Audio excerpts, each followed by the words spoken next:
वंदे पुरुषोत्तमम।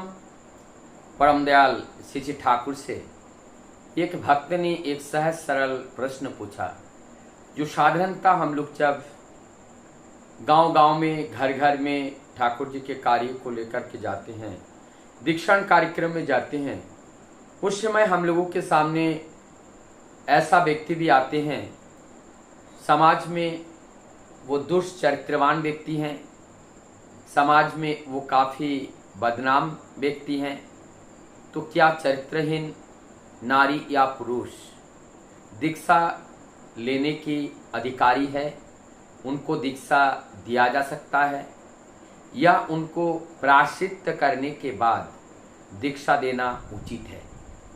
ऐसा ही कुछ प्रश्न हैं जिसके बारे में परम दयाल श्री ठाकुर जी उत्तर देते हैं। कितने सहज तरीके से उसको हम लोग जानने का प्रयास करेंगे। सबसे पहले कहते हैं, दीक्षा अगर कोई लेना चाहे, कोई अगर लेना चाहता है तो उसको हम नकार नहीं सकते हैं।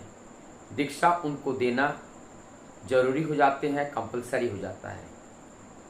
और ये दीक्षा लेने के लिए मन बनाकर जो आता है, यदि उनके अंदर किसी भी तरह का अवगुण है, वो अवगुण इस महानाम के माध्यम से जलकर राख हो जाता है और उनका जीवन सुंदर हो जाते हैं। हम लोगों ने देखा, रत्नाकर दर्शु का नाम हम लोगों ने सुना, किस तरह से वो एक वाल्मीकि में तब्दील हो गया। इस तरह से अनेकों महापुरुष जिनका पहला जीवन बहुत ही हिंसक था, क्रूर था, और बाद में सत नाम या महामंत्र पाकर उनका जीवन परिवर्तन हो गया।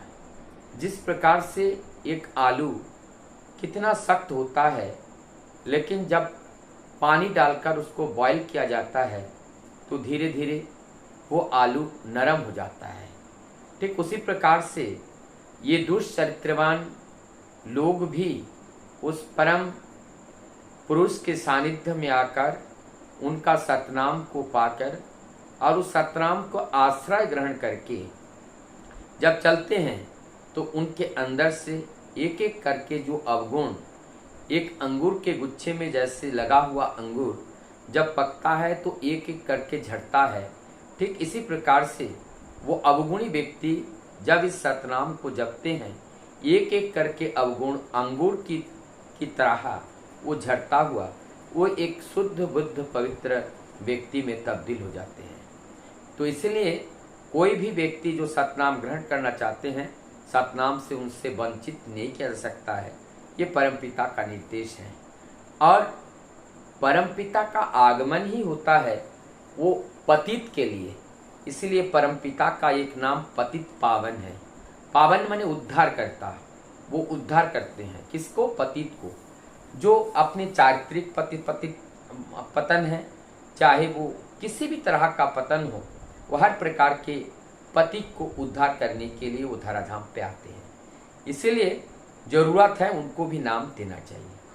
तो क्या उनको पहले प्रायश्चित करके, प्रायश्चित बारे में हम साधारणतः जानते हैं। प्रायश्चित का मतलब परम दयाल श्री ठाकुर जी कहते हैं कि जो पूर्व में हमने गलती किया, उस गलती को हमें दोबारा ना दोहराए। उस गलती का चिंतन करते हुए ध्यान में रखकर जब हम उस कार्य की पुनरावृत्ति करें तो वो गलती ना दोहराए, यह हम अपने मस्तिष्क में रखना चाहिए। जब हमने चित्त पटल पर उस गलती को रखते हैं और दोबारा हम गलती नहीं करते हैं, ये सबसे बड़ा प्रायश्चित है। चाहे हम प्रायश्चित आनुष्ठानिक रूप से कोई भी प्रायश्चित करें, प्रायश्चित का अर्थ ही होता है कि हमसे किया गया कोई भी दुष्कृत या हमारे वाक्य में निकला हुआ कोई असंयमी शब्द या हमारी चाल चलन चरित्र के द्वारा भी कोई भी असंयमी जो आचरण निकला हो, उसको चिंतन करते हुए उस आचरण का पुनरावृत्ति ना हो, इसके लिए चिंतन में रहना और उसको सदा ध्यान में रहना। जब इस तरह से ध्यान में रखकर हम उसकी पुनरावृत्ति नहीं करते हैं वास्तव में प्रायश्चित्त इसी को ही कहलाता है।